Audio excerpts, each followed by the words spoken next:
Bonjour et bienvenue pour cette nouvelle vidéo du tutoriel sur le produit i2 IBA Designer. Donc la dernière fois, dans la dernière vidéo, on a installé le produit et maintenant en fait on va créer une nouvelle base de données. En fait on va créer deux bases de données. Donc on va lancer le designer. Voilà. Donc en fait pour utiliser le designer, il y a besoin de deux choses. Il y a besoin d'un fichier de sécurité qui va être un fichier IDS, S comme sécurité, un fichier IDB, un fichier de base de données. Le fichier de sécurité, lui, ce qu'il va faire, c'est il va servir à stocker la liste des utilisateurs avec leurs droits associés. Donc on va créer un nouveau fichier de sécurité. On a deux façons différentes.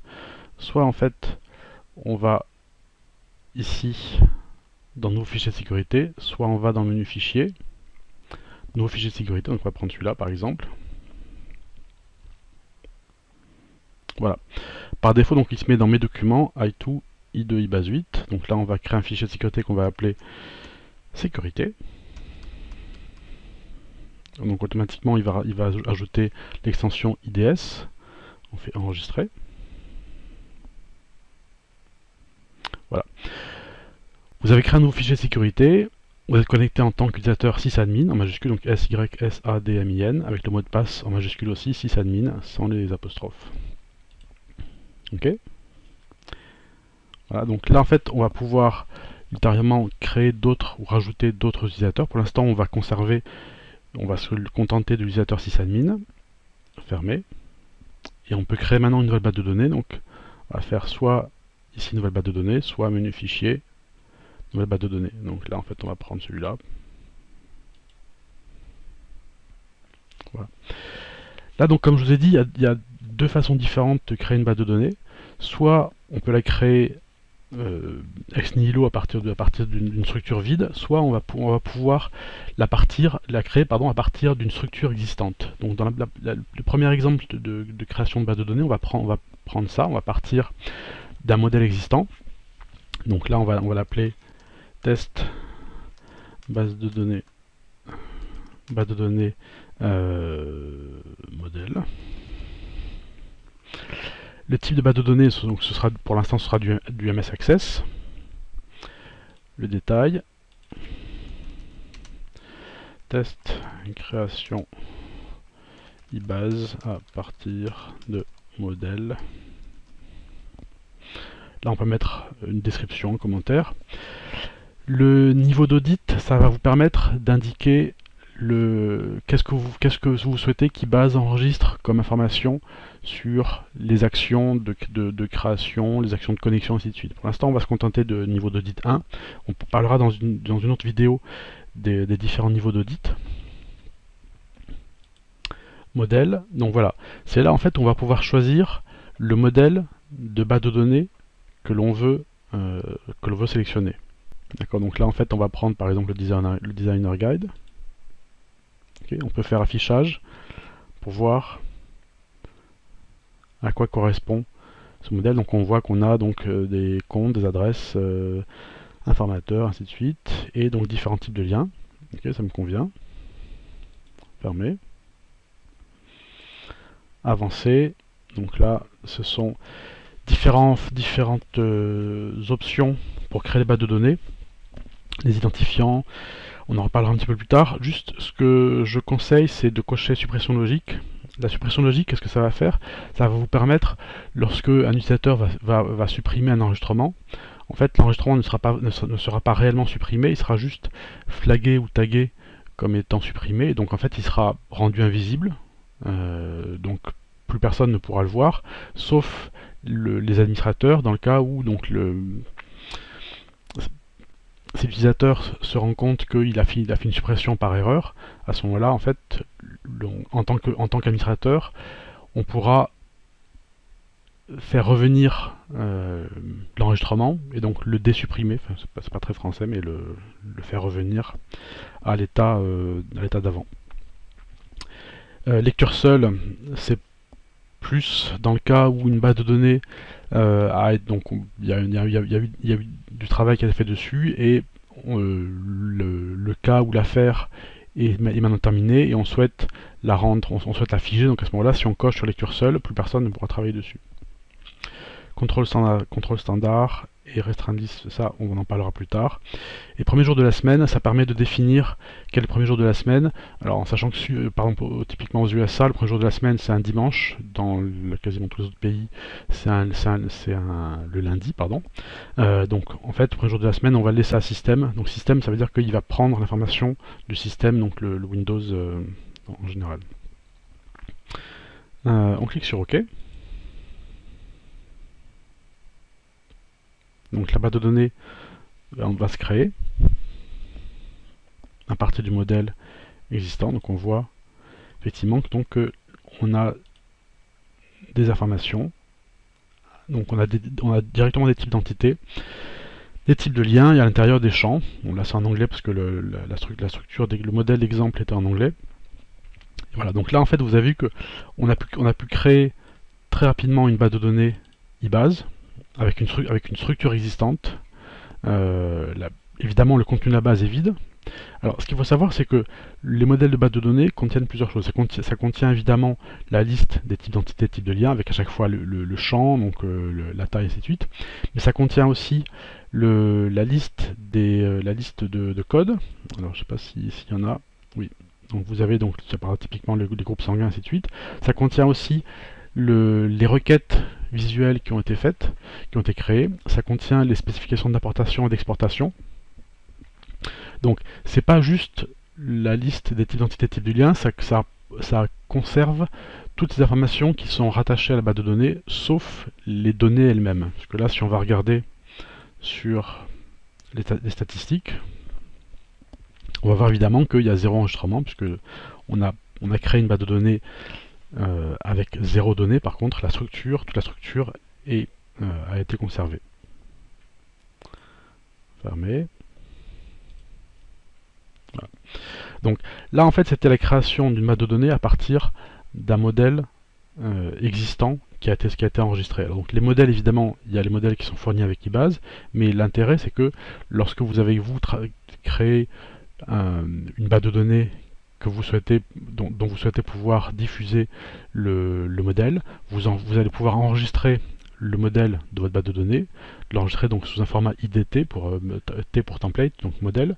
Et à ce moment-là, à partir de ce fichier IDT, vous allez pouvoir soit créer vous-même votre propre base de données, soit laisser la possibilité à vos utilisateurs de créer eux-mêmes leur base de données à partir d'eBase utilisateur, parce qu'en fait on peut créer une base de données à partir d'un modèle, soit à partir de designer, mais soit aussi à partir de eBase utilisateur, en fonction évidemment des droits des utilisateurs. Voilà, donc là je vais fermer la base de données. Oui. Ok. Là, juste, je voulais vous montrer aussi, donc en bas ici dans la barre d'outils, dans la barre d'état, vous avez ici deux choses. Vous avez sysadmin, qui est en fait le nom du compte avec lequel je suis connecté, et vous avez ici aussi le fichier IDS, l'emplacement du fichier IDS de sécurité. D'accord, donc en fait là ça vous permet de savoir que je suis connecté en sysadmin et qu'actuellement le fichier de sécurité auquel je suis connecté c'est sécurité.ids qui est dans mes documents I2 IBase 8. Voilà. Je vais rester connecté à ce fichier de sécurité puisque on peut associer à un fichier de sécurité plusieurs bases de données. L'intérêt c'est que si vous avez un groupe d'utilisateurs qui ont tous les mêmes droits, à ce moment-là vous définissez les droits de ces utilisateurs dans le fichier IDS, et à ce moment-là, toutes les bases de données IDB qui seront associées à ce fichier IDS, tous les utilisateurs auront les mêmes droits sur l'ensemble de ces bases de données. Mais vous pouvez aussi, si vous avez soit des bases de données pour lesquelles les droits doivent être différents suivant les utilisateurs, à ce moment-là, vous pouvez créer plusieurs fichiers de sécurité IDS. Et dans chaque fichier de sécurité IDS, vous allez pouvoir définir différemment les droits des utilisateurs. Voilà. Donc, là, pardon, avant de créer une nouvelle base de données vide, en fait, ce que je vais vous montrer, c'est j'ai défini Voilà. Hop, je vais mettre ça. Hop, je vais y arriver. Voilà. J'ai créé un fichier Word que je mettrai dans les commentaires ou dans la description, qui va vous permettre de préparer la construction ou la création de la structure de la base de données. Parce qu'en fait, il faut quand même réfléchir à la façon dont la base de données va être structurée, d'accord.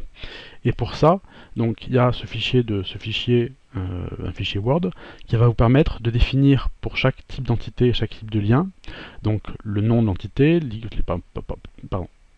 par exemple pour un type d'entité, le nom de l'identité, son icône, le type sémantique, et après donc la définition de chaque champ. Donc pour chaque champ, vous allez avoir donc le nom, le type, les différentes cases à cocher. Donc on verra ça plus tard, mais si vous voulez, l'intérêt c'est de comment donc les champs standards.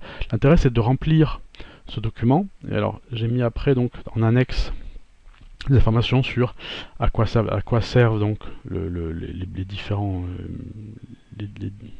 informations ici. J'ai mis aussi donc pour chaque type de champ une description avec des exemples. D'accord, donc dans le cas où vous vous rappelez plus trop à quoi servent les différentes types en fuseau horaire. Voilà, donc vous voyez qu'il y a pas mal de choses. Donc pour les cases à cocher, j'ai mis donc à quoi ça sert, donc j'en reparlerai dans quelques minutes. Et voilà. Donc ça c'est le fichier vide, prêt à être rempli, d'accord, donc qui va servir pour les types d'entités, types de liens. Donc ça c'est le fichier vide, et j'ai créé des exemples. Alors il y en a un qui est ça c'est le type d'entité, voilà, je vais mettre ici, ok. Donc type d'entité personne. Alors ce qu'il faut savoir, ce qui est intéressant, ce qui est important même quand on souhaite créer une structure de base de données, c'est de commencer par travailler sur un Excel book pour faire un petit graphe qui va correspondre à la structure que l'on souhaite avoir. C'est-à-dire qu'est-ce qu'on veut pouvoir mettre dans la base de données. Donc là, typiquement, je veux pouvoir mettre des personnes et des organisations. Donc les personnes pouvant être liées à d'autres personnes, excusez-moi, au travers d'un lien de type relation. Une personne pouvant être associée à une organisation au travers de deux types de liens, soit un lien de type travail, donc monsieur A travaille à l'organisation 1, soit un type relation, l'homme 2 a une relation, alors ça peut être ce qu'on veut, avec une organisation 2. Et entre deux organisations, il y a un type de lien qui s'appelle participation. Donc là c'est vraiment un exemple très simple, juste comme exemple, mais évidemment une structure sera quand même beaucoup plus compliquée. Et donc là, en fait, ce fichier correspond au type d'entité personne, à la description de la définition du type d'entité personne. Donc on a le type d'entité personne qui va être représenté par l'icône d'un homme. Type sémantique, personne physique, j'en reparlerai. Là, cette partie-là, le nom de type de lien, en fait, comme ici on est dans le type d'entité personne, là c'est non applicable. Et là, donc la définition des champs pour le type d'entité personne. Alors là, d'ailleurs, on va mettre ici personne.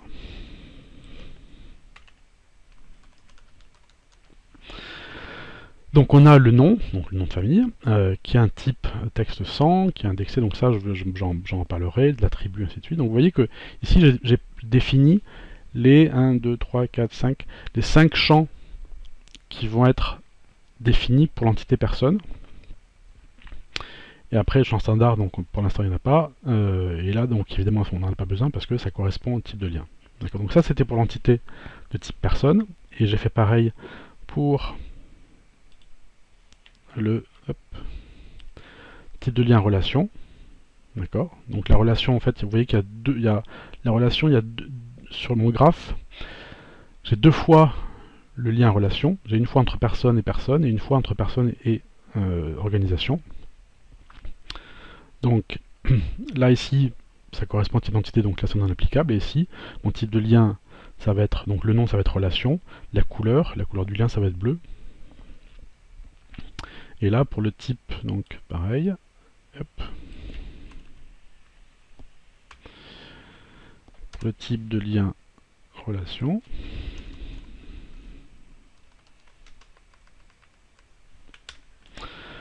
donc je vais avoir le nom du champ type de relation, date début, date fin et commentaire. donc avec les différents types. Et ici, j'indique, donc dans mon tableau, j'indique voilà, que là j'ai mes différents types d'entités, donc personne, organisation, et je dis que pour mon champ, pour mon type de lien relation, ce qui est autorisé c'est entre personne, organisation. Alors je pourrais mettre aussi entre organisation et personne, et organisation, mais organisation non, parce que si on revient sur voilà, entre organisation et organisation, j'ai uniquement participation. Donc en fait, relation, c'est entre personne, et organisation. Comme c'est un lien qui n'a pas de direction particulière, ça sert à rien de dire que je vais avoir entre personne, organisation, et organisation et personne. D'accord? Donc le fait d'indiquer juste ici entre personne et organisation, ça, on pourrait effectivement mettre ici un X, donc une croix entre organisation et personne, mais comme j'ai déjà une croix entre personne et organisation, ça c'est redondant, donc c'est pas la peine. Voilà.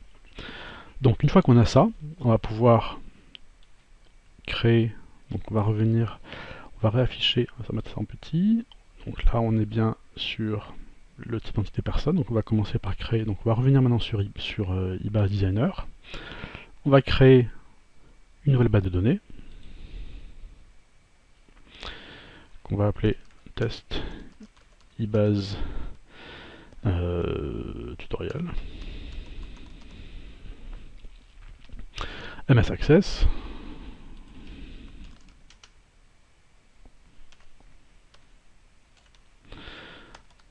Test tutoriel.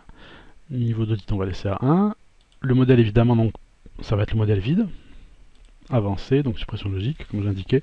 Je pense que c'est important de. Enfin, c'est pas obligatoire, mais c'est important, ça va. Enfin, lorsque vous allez avoir des utilisateurs qui vont venir vers vous en disant ah, je me suis un peu trompé, j'ai appuyé sur suppression trop vite. Le fait d'avoir coché suppression logique, ça va vous permettre de jouer au héros et de vous dire pas de problème, je vais pouvoir récupérer les données. Alors qu'évidemment, si c'est décoché, quand l'utilisateur va supprimer un enregistrement, ben, il sera vraiment supprimé et vous ne pourrez pas le récupérer. Donc c'est mieux de le cocher. Ok. La base de données va se créer. Voilà. Donc, type d'entité, évidemment, j'ai pas de type d'entité. Donc là, je vais créer un type d'entité. Enfin, pareil pour le type de lien, j'ai pas de type de lien. Donc là, vraiment, ma base de données est vide. Donc là, je vais créer un nouveau type d'entité. Nouveau. Personne. Alors là, je mets en majuscule. Enfin, là, c'est vraiment, c'est comme vous voulez. C'est libre à vous. Personne. Vous voyez que, en fait, quand j'ai tapé personne, automatiquement, comme dans ma liste d'icônes qui est là, j'ai une icône qui a exactement le même nom que mon type d'entité, il me propose automatiquement cette icône là comme icône associée au type d'entité personne. Donc là ça me va très bien. Ok. Là maintenant donc je vais pouvoir rajouter des champs. Donc là à ce moment-là je vais je vais rappeler juste rapidement type de hop.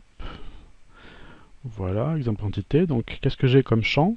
Alors, on va se mettre en vue à côté. Donc, j'ai le nom, texte 100. On va le mettre ici, là. Donc, je vais faire clic droit. Nouveau champ. Le champ nom. Alors, pareil, on peut mettre en majuscule, minuscule. On peut mettre une description. Et là, donc, il y a les différents. Donc, là, il y a les types de champs. Vous voyez que on va avoir un nombre assez important de types de champs possibles. Alors dans cet exemple en fait je vais juste prendre je vais juste utiliser les champs les plus classiques, les plus fréquemment utilisés.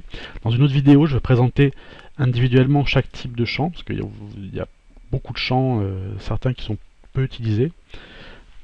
Donc je pense que c'est important, je pense, de pouvoir présenter tranquillement chaque type de champ, à quoi ça sert, comment l'utiliser, ainsi de suite. Donc là pour l'instant on va juste prendre les types de champs les plus classiques, donc ça va être texte. La taille, donc la taille on va dire que c'est 100. Format de visualisation, là on peut définir que ce sera affiché que en majuscule, ou tout en minuscule, ou que les premières lettres en majuscule, ainsi de suite. C'est vraiment l'affichage, c'est-à-dire dans la base de données, si vous entrez Monsieur Dupont en minuscule, dans la base de données, il sera toujours stocké en minuscule, par contre, il sera affiché en majuscule. Là, si je choisis majuscule, là, je vais laisser vide, donc en fait, ce sera affiché tel que ça a été entré. La valeur par défaut, alors dans le cas d'un nom, c'est évidemment pas très intéressant. Ce sera intéressant pour typiquement le sexe, par exemple, ou si vous savez que dans votre base de données, vous allez avoir 90% d'hommes, ben on pourra mettre pour le sexe la valeur homme par défaut. L'attribut de graphe. Alors l'attribut de graphe, c'est assez important. En fait, ça va vous permettre de spécifier, quand vous allez envoyer l'enregistrement d'IBase sur le graphe AnySoftBook, donc le graphe ANB, ça va envoyer l'information du nom dans un champ précis qui s'appellera le nom par exemple. Alors que si on ne définit pas d'attribut, en fait vous ne pourrez pas savoir, lorsque IBase va envoyer l'information sur le graphe, vous ne pourrez pas savoir que telle information est le nom de famille. D'accord. Si par exemple vous avez une personne qui s'appelle Claude François, d'accord, ben, est-ce que le nom de famille c'est Claude ou est-ce que c'est François? On ne peut pas savoir. Alors que le fait de définir ici, donc là en fait on va définir un nouvel attribut qu'on va appeler nom de famille par exemple, d'accord, qui est au format texte. On va décocher, pardon, on ne veut pas l'afficher sur le graphe, parce que qu'en fait, on ne veut pas afficher on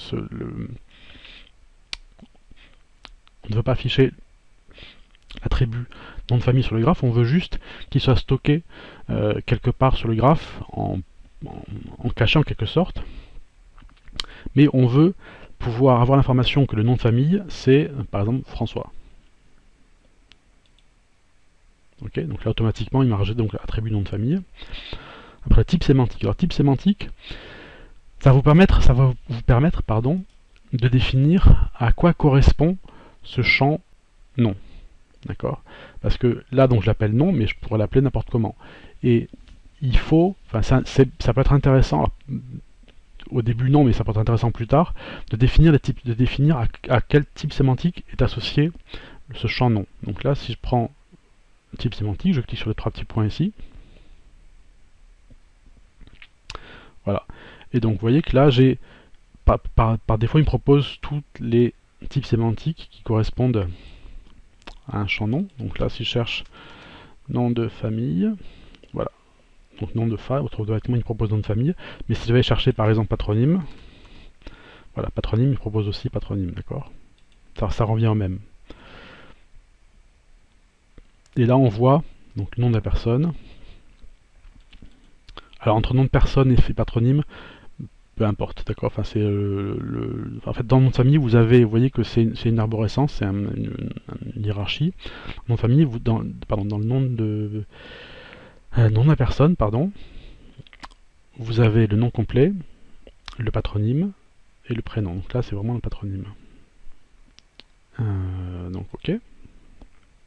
Donc là, je récapitule. Donc en fait, pour le champ nom, on a donc le nom du champ qui s'appelle nom, la description qu'on laisse vide, le type qui est là un champ de type texte, tout ce qui est plus classique, avec une taille 100, donc 100 caractères, en sachant que il accepte les caractères Unicode, donc il accepte il accepte les alphabets latins, russes, ainsi de suite, mais aussi les alphabets arabes, chinois, ainsi de suite. Donc en fait, il accepte l'Unicode, donc enfin tous les alphabets qui existent.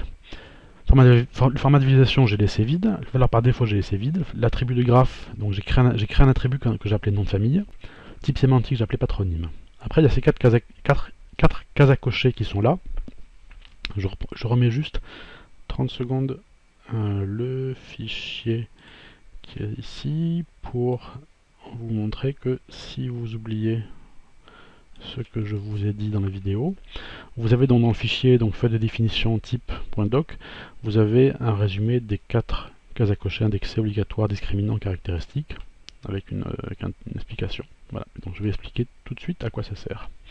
Alors, indexer, en fait, quand vous allez cocher dessus, on va ce qu'on va faire d'ailleurs, ça va créer un index, alors un index du point de vue base de données, un index sur ce champ, ce qui va accélérer les recherches quand on va faire une recherche sur le nom. Donc si vous avez 300 000 personnes dans votre base de données, d'accord, quand vous allez chercher Dupont, ben, il va passer par l'index sur le nom de famille pour trouver tous les Dupont, et il va vous ramener les résultats beaucoup plus vite que si vous décochez cette case à cocher. Donc c'est important principalement pour accélérer les recherches. Alors on ne va pas pouvoir mettre l'index sur tous les champs. Il y a des champs pour lesquels soit l'index est refusé, soit l'index n'est pas très intéressant. L'index sera donc la case à cocher index sera grisée par exemple sur les champs de type booléen, ou sur les champs de type image ou document, parce que il n'y a pas vraiment de sens d'avoir un index dessus. C'est pas non plus conseillé lorsque vous avez un champ de type liste de choix avec par exemple uniquement une dizaine de lignes dans cette liste déroulante, parce que si vous avez 300 000 lignes avec uniquement 10 choix possibles, en gros vous allez avoir 30 000 informations qui auront les mêmes valeurs, donc l'index là il ne servira pas à grand chose. Obligatoire, ça va vous permettre d'indiquer que ce champ est obligatoire ou pas, comme son nom l'indique. Alors, vous allez dire, le champ nom, je veux qu'il soit obligatoire. Il faut bien faire attention parce que il faut que vous posiez la question, est-ce que vous êtes sûr à 100% que dans tous les cas, vous allez avoir un nom pour l'enregistrement qui va vous arriver? Est-ce que vous n'aurez pas des informations où, par exemple, vous avez une personne où vous n'avez que le prénom, vous savez juste qu'il s'appelle Jean-Pierre, mais vous n'avez pas le nom.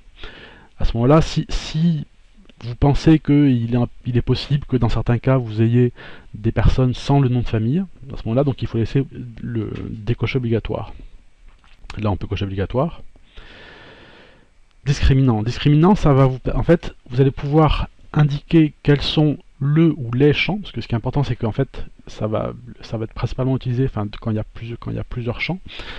Ça va vous permettre d'indiquer quels sont les champs qui vont permettre à iBase de savoir ou de vérifier s'il y a déjà un enregistrement avec les mêmes informations dans que l'enregistrement que vous voulez importer ou que vous voulez créer. Typiquement, pour une personne, par exemple, vous allez définir que une personne pourra être définie par son nom, son prénom et sa date de naissance. Donc à ce moment-là, vous allez cocher discriminant pour le nom, cocher discriminant pour le prénom et cocher discriminant pour le sexe, ou la date de naissance, excusez-moi. Pour les autres champs, comme je sais pas, la couleur des cheveux ou autre, il n'y aura pas besoin de cocher discriminant. C'est pas toujours évident de savoir quels sont les champs qui doivent être cochés comme discriminants. Typiquement pour une personne, est-ce que le nom, prénom, date de naissance sont suffisants, ou est-ce qu'il faut rajouter le sexe? Donc ce serait nom, prénom, date de naissance et sexe. Ou est-ce que vous avez une base de données qui est assez réduite, à ce moment-là, juste le nom et le prénom sont suffisants. Là, c'est vraiment à vous de voir. Donc là, dans le cas présent, donc, je veux cocher discriminant pour le nom. Après caractéristique. Alors caractéristique, c'est une case à cocher qui est assez peu utilisée parce que son intérêt est très limité, dans le sens qu'il sera uniquement utilisé dans le cas de recherche d'entités concordantes. Ça va simplifier pour quand vous allez chercher, si vous avez deux enregistrements, personne ou voiture ou n'importe quoi, qui sont probablement identiques. En fait, le fait de cocher caractéristiques, ça va aider iBase à vous proposer des enregistrements qui peuvent être identiques. On va laisser décocher. Je pense que dans la majorité des cas, vous pouvez laisser décocher. Ok. Donc là, j'ai créé le nom. Donc là, si je reprends juste... Donc vous voyez que Donc le nom, le texte. Alors oui, donc là j'ai mis obligatoire, donc là en fait on va modifier, on va mettre obligatoire ici. Caractéristiques, j'ai essayé de décocher. L'attribut, oui. Donc là c'est oui, là c'est non, non pas non mais non le nom, le nom de famille. Et le type sémantique, donc patronyme, là effectivement, là, pardon, là je me suis trompé aussi. Patronyme.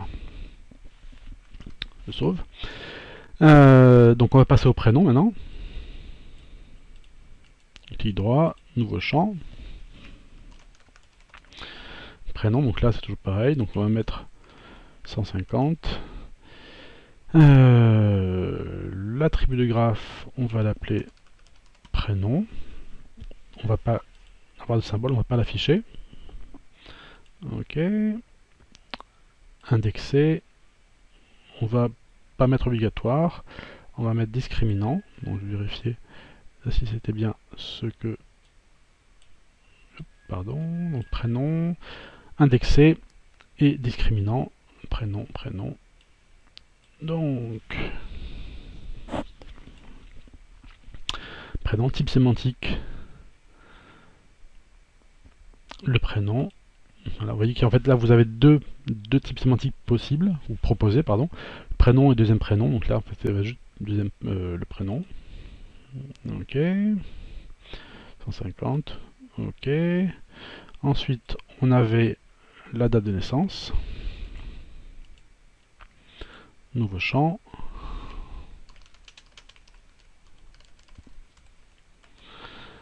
Date de naissance. Le type, là je vais taper juste D, et donc automatiquement il me propose le premier type de champ qui commence par D, donc ça va être date. Très bien.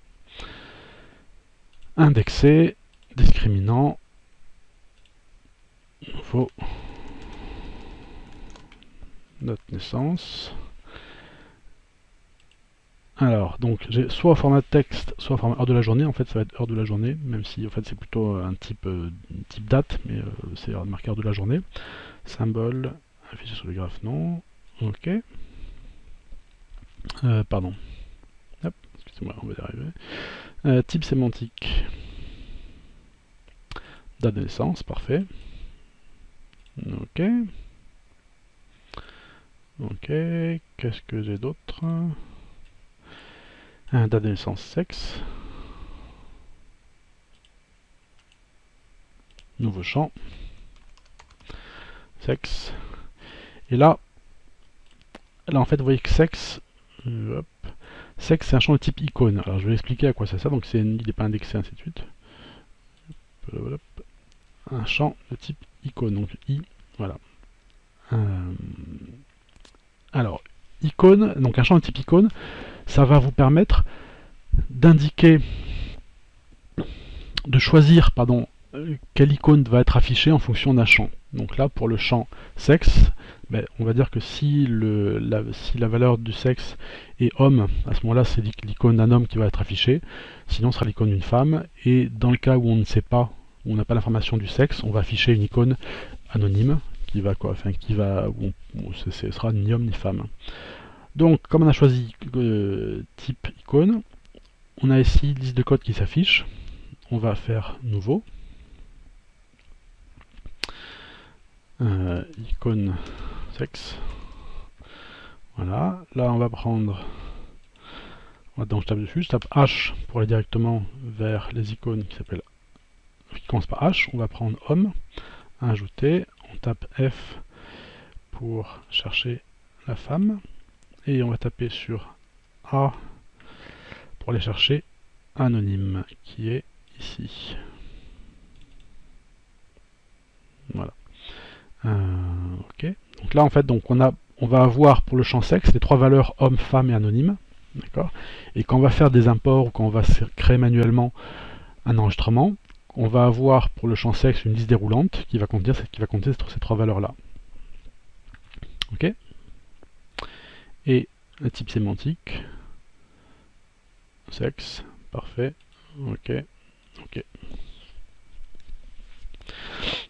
Donc indexer, c'est pas vraiment la peine parce que sur les 300 000 300 000 personnes que vous allez avoir dans votre base de données, vous allez avoir, enfin, normalement vous devriez avoir 50% d'hommes, 50% de femmes, donc si c'est 150 000 hommes et 150 000 femmes, avoir un index où il y a 150 000 informations qui ont la même valeur hommes et 150 000 qui ont la même valeur femmes n'est pas très intéressant, donc on ne va pas le laisser. On peut mettre obligatoire. Alors la valeur par défaut, donc là, on va dire que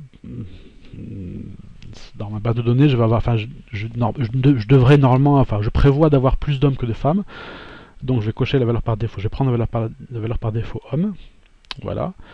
L'attribut de graphe, je vais prendre un attribut qui va s'appeler sexe. Je vais pas le cocher. Je vais pas l'afficher, pardon. Ok. Voilà. Ok. Et enfin, donc, sexe, et enfin j'ai nationalité. D'accord, donc je vais choisir dans une liste. Nouveau champ. Nationalité. Donc.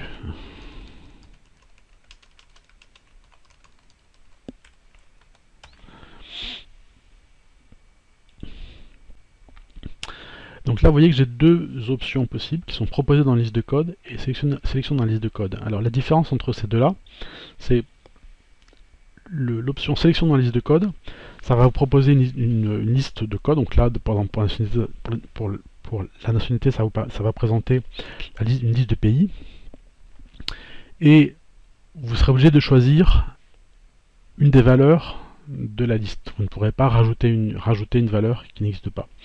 Par contre, depuis une liste de code, ça va vous proposer, donc, ça va proposer une liste de pays, mais si vous voulez rajouter manuellement une nouvelle valeur, ça va être possible. Alors, l'intérêt, par exemple, de proposer dans la liste de code, ça va être typiquement si pour un véhicule, vous voulez proposer une liste de marques de voitures. Ben, vous allez créer une liste des 15 ou 20 marques les plus fréquentes en France, donc Renault, Peugeot, Citroën, Mercedes, ainsi de suite.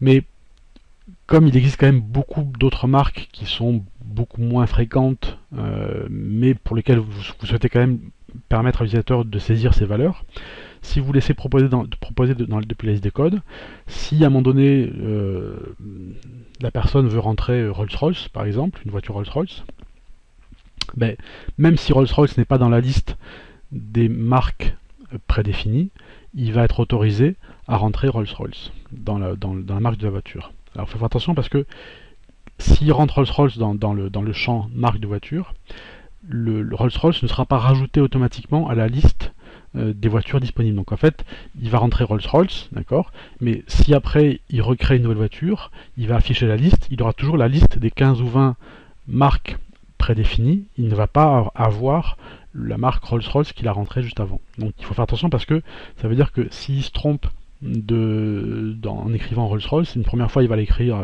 je sais pas comment, deuxième fois différemment, mais en fait à chaque fois quand on va vouloir faire une recherche, il faudra faire attention parce que l'IBAS ne va proposer les résultats que de la façon dont la recherche a été faite.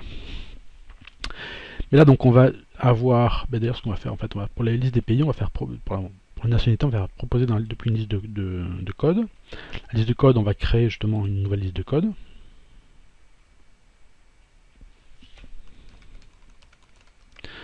Nationalité, alors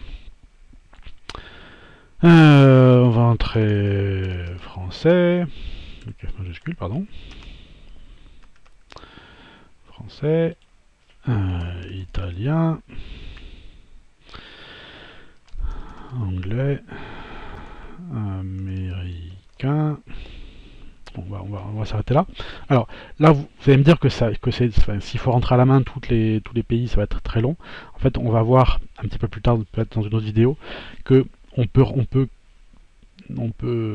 renseigner automatiquement une liste de choix à partir d'un fichier CSV. Donc automatiquement, toutes les données vont être va être créé automatiquement à partir d'un fichier en important ce fichier. Mais là, comme c'est un test, on va juste s'arrêter là. Ok.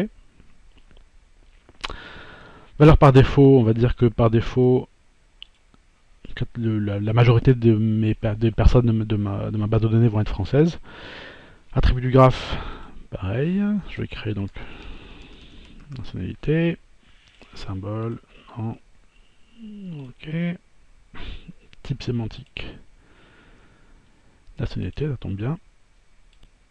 Ok. Indexé. Non, obligatoire non, discriminant non, caractéristique, voilà. Alors, pourquoi non? Enfin, pourquoi est-ce que je n'ai pas coché indexé? Parce que si dans ma base de données j'ai les trois, on va dire même la moitié de personnes qui sont françaises, ça va pas me servir à grand chose de mettre un index sur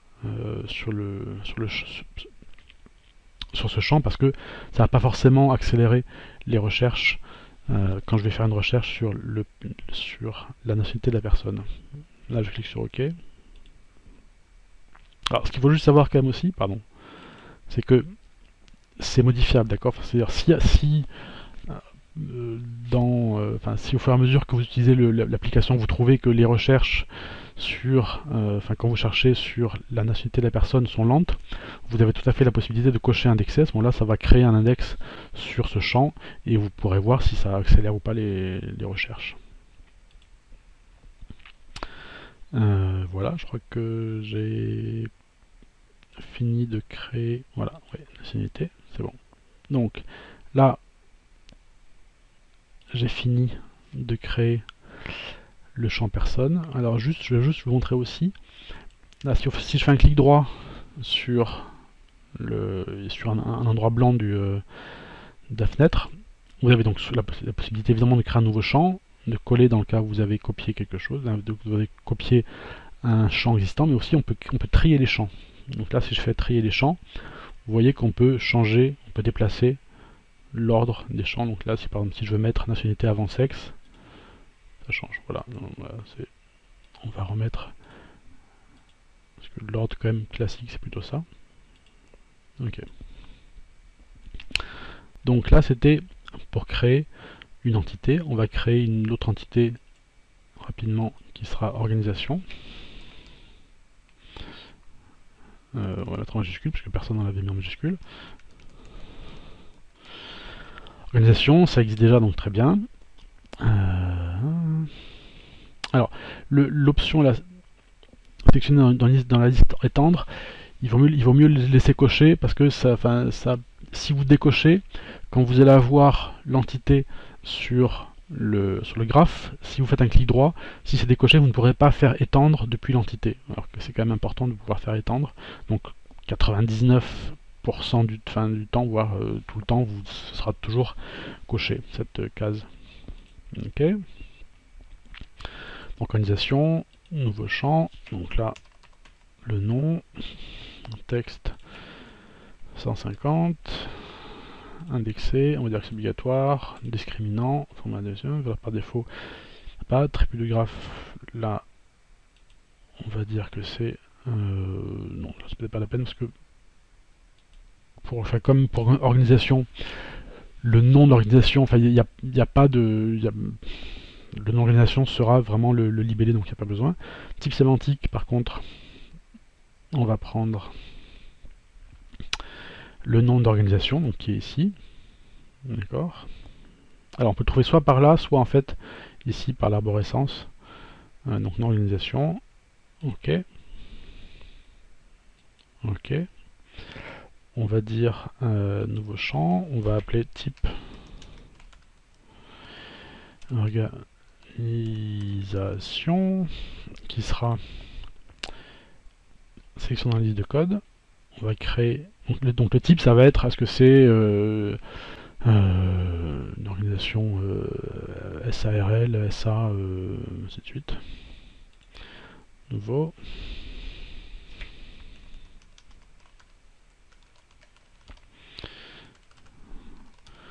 Organisation, SARL, SA, EURL, je sais pas si c'est toujours, c'est pas grave. Auto-entrepreneur. Je sais pas, enfin peu importe. Ok.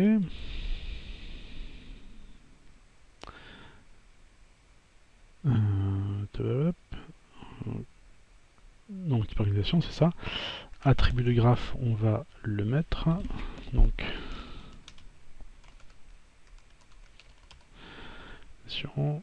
tac, tac. Ok. Alors vraiment, c'est important de comprendre que l'attribut de graphe, c'est pas obligatoire, d'accord. Enfin, si vous le mettez pas, ça marchera très bien aussi. Mais ce sera plus pratique, plus efficace si vous le mettez quand vous allez pouvoir faire des recherches sur le graphe. Donc moi je vous conseille fortement quand même de définir un attribut de graphe quasiment pour chaque champ important. Alors après, pour les champs, on va dire mineurs, c'est pas forcément obligatoire, mais moi je vous conseille quand même de le faire pour tous les champs. C'est plus simple et ça pourra vous servir à un moment donné. Alors que si ça y est pas, quand vous allez vouloir faire des recherches, si ça y est pas, vous allez être bloqué ou ça va être beaucoup plus compliqué de le faire que si ça y est. Type sémantique, est-ce que j'ai quelque chose? Alors non, donc alors vous voyez que type organisation, j'ai rien. D'accord, il ne propose rien. Alors on va regarder organisation, qu'est-ce qu'il me propose pour organisation? Rien non plus, d'accord. Alors, type. Type d'appel, caractéristique, blablabla, non. Taille de la société, donc j'ai société. Non. Alors, société, qu'est-ce que j'ai? Si je cherche. Société, numéro, société connexe, non. J'ai rien. Alors, si vraiment je ne trouve rien, ben, c'est pas grave, on fait annuler. Et on peut très bien laisser un type sémantique vide. Là, ben, on va dire que le type d'organisation n'aura pas de type sémantique, c'est pas très grave. Ok. Après, on peut mettre éventuellement l'adresse ou le numéro de sirène. On va mettre sirène d'ailleurs. Un nouveau champ. Sirène. Alors, sirène, on peut mettre soit en texte, soit en nombre. D'accord, là c'est comme on veut. Le format, là il n'y a pas de format, par défaut. Attribut du graphe. Sirène. Pom, pom. Ok. Et là, type sémantique, on va laisser blanc aussi. Ok. Voilà. Donc là, j'ai créé deux types d'entités, personne avec ces différents champs et organisation avec ces trois champs-là. Maintenant, donc, si je reviens sur mon exemple de graphe qui est ici, donc j'ai mes personnes, j'ai mes organisations. Maintenant, donc, je vais avoir donc trois types de liens: relation, travail et participation.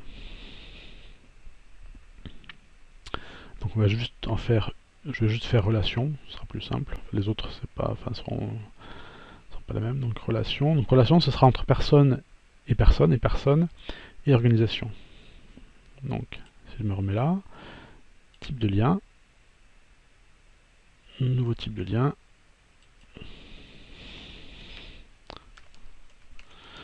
relation. Donc j'avais dit que ce serait bleu. D'accord. Si je reviens sur mon exemple, type de lien, relation, schéma suivant, donc c'est bleu. Et donc j'ai type de relation, date de début, date de fin, commentaire. Alors, donc là, on a défini la couleur, d'accord. Mais ici, vous voyez que vous avez un onglet qui s'appelle type d'extrémité. Okay. Ça correspond à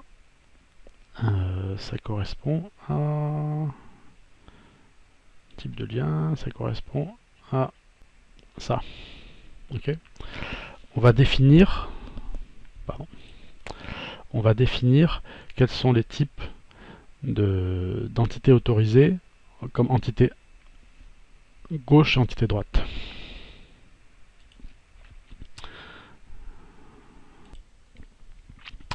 Donc on avait dit que pour le lien de type relation, en fait on a entre personne, donc l'entité A c'est personne, et l'entité B ça va être personne et organisation. Donc ça correspond à, je vais décocher organisation, et là je vais laisser personne, organisation. Là si je reprends mon fichier, que je le mets côte à côte, alors voilà, pardon, je vais essayer de mettre les deux côte à côte pour qu'on puisse bien voir à quoi ça correspond. 2 secondes. Hop, voilà. Donc ici, donc j'ai pour l'entité 1, l'extrémité 1, ou l'entité extrémité A, enfin peu importe, l'extrémité 2, donc B, enfin ou 1, j'ai personne, et ici donc je vais laisser personne et organisation coché pour l'extrémité 2 ou B. Ok. Type sémantique, je vais laisser vide. Donc maintenant, si je reviens là-dessus, pour mes champs, alors on va faire comme ça. Donc j'ai le type de relation, nouveau champ, type de relation, ça va être sélection dans une liste de code, sélection dans une liste de code, indexé obligatoire discriminant, donc indexé obligatoire discriminant, liste de code, là il me propose, en fait pour l'instant il n'y a qu'une seule liste de code donc, qui est la nationalité, il me propose ça là, je vais prendre une nouvelle liste de code, voilà, type relation, professionnel, amical, familial,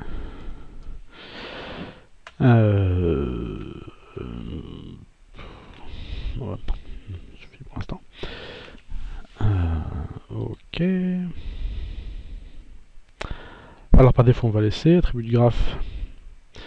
Alors l'attribut du graphe, on n'a pas forcément besoin parce que ce qu'on va faire c'est en fait on va définir ultérieurement que le type de relation sera comme libellé. À ce moment-là donc on n'aura pas besoin, comme on va définir le type de relation comme étant affiché comme le libellé, on n'aura pas besoin de définir ça comme un attribut du graphe. Type sémantique, on va laisser, puisque c'est un type assez vague pour mettre tout ce qu'on veut à l'intérieur. Ok.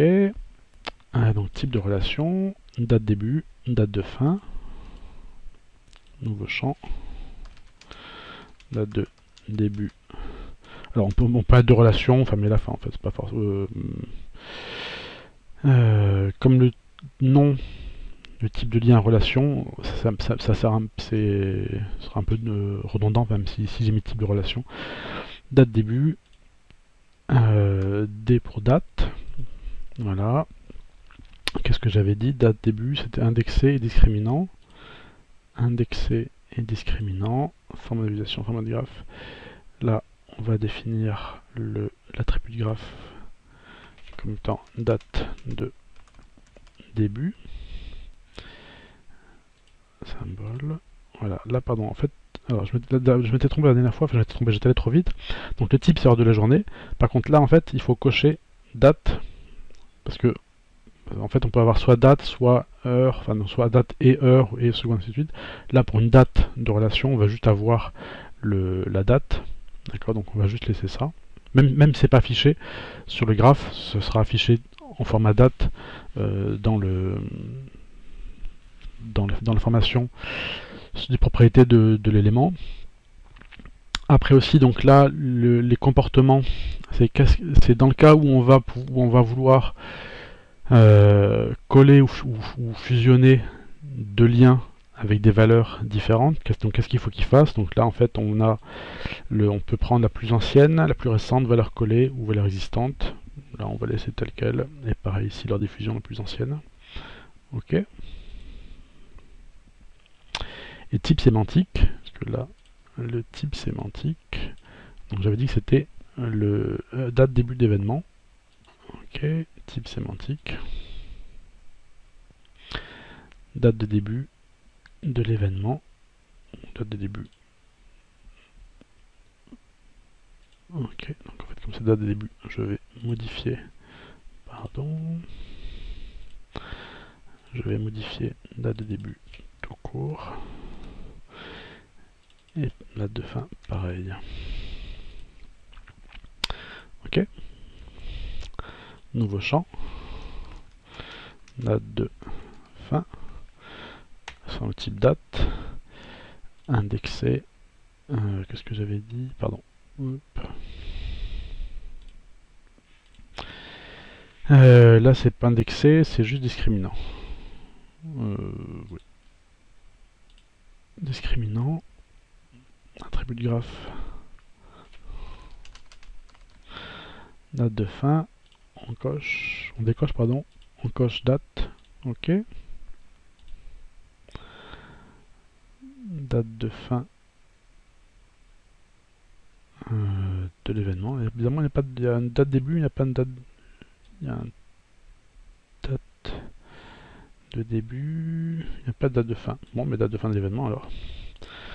Ok. Ok.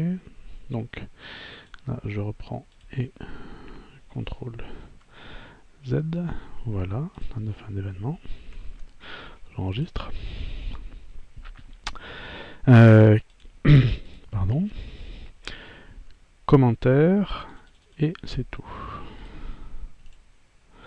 Nouveau champ.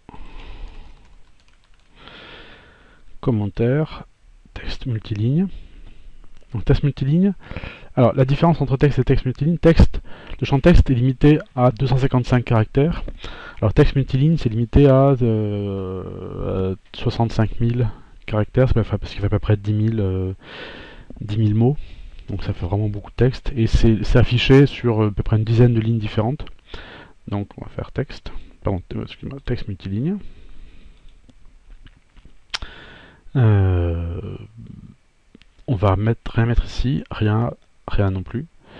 Et type sémantique, ce sera vide. Ou on peut mettre commentaire peut-être, même si c'est pas très intéressant. Ouais, non. Alors, enfin, éventuellement on peut mettre, mais ça sert pas à grand chose. Là. Et ok. Voilà. Donc, on a créé le type relation. Voilà. Si je reprends toujours mon fichier.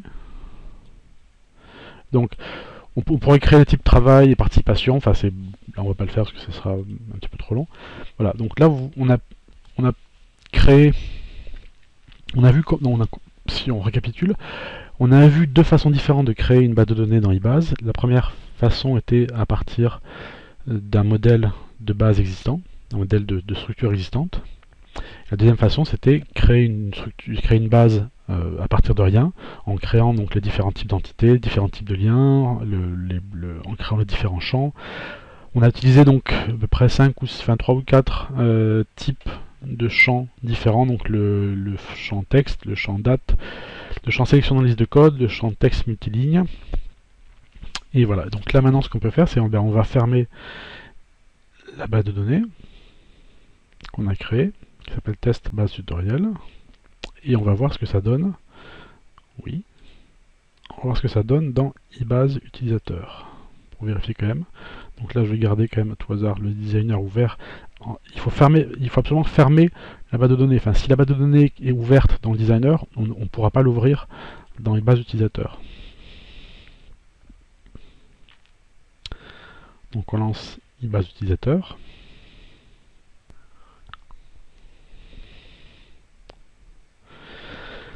Il me propose par défaut la dernière base qui a été ouverte dans le designer ou dans eBase user, donc ça c'est très bien. Okay.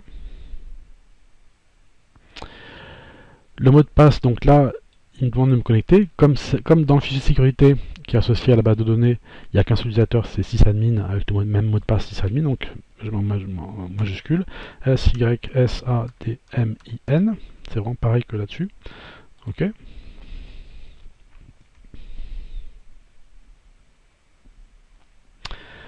Test tutoriel, c'est pas test tutoriel, c'est test tutoriel, il faut que je modifie ça, il faut que je corrige ça. Je corrigerai dans les bases designer, évidemment. Et donc, entité, organisation, personne, et lien, relation. Très bien. Donc là, si je crée une personne, voilà. Alors vous voyez que les champs obligatoires sont affichés en bleu. D'accord. Donc le nom et le sexe sont affichés en bleu. Ok. Donc texte. Par le nom, ce sera Monsieur Dupont. Jean. Date de naissance. Donc en gauche, on clique dessus. Alors on peut faire en fait soit comme ça. En fait, il y a différentes façons d'entrer les dates de naissance. Soit on clique sur le jour, le jour, le mois, l'année, et avec les flèches du clavier, on descend ou on monte. Ok.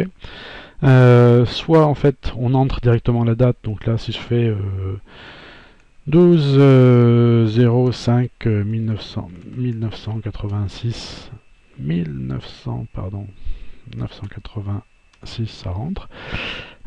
Soit ce qu'on peut faire aussi, c'est cliquer sur le champ ici, sur la flèche pardon ici. Ça permet de choisir rapidement. Là, si je clique dessus, ça me propose sur l'année les différents mois. Si je clique encore dessus, ça me propose la décennie. D'accord, donc entre 80 et 89. Et là, donc, je peux aller rapidement en 1965, en avril et le 21. Voilà. Le sexe, donc on avait vu que par défaut, on avait défini le sexe homme. Là, si je vais définir, bon, là c'est Jean Dupont, donc on va dire que c'est un homme. La nationalité française, mais si je choisis espagnol, il va accepter puisque autant le champ sexe est un champ pour lequel l'utilisateur doit forcément choisir une des trois valeurs, donc homme, femme et inconnu, autant le champ nationalité c'était proposé dans la liste de code. Donc en fait, il me propose effectivement donc français, italien et américain, mais j'ai tout à fait le droit de forcer la valeur à espagnol, ou ce qu'on veut. Enregistrer. Voilà. Voilà. Donc ça fonctionne. On peut bien créer, on peut bien travailler sur la base de données. Voilà. Donc là, on a créé donc une base de données relativement simple, avec des types d'entités, des types de liens, avec la définition des différents champs, ainsi de suite.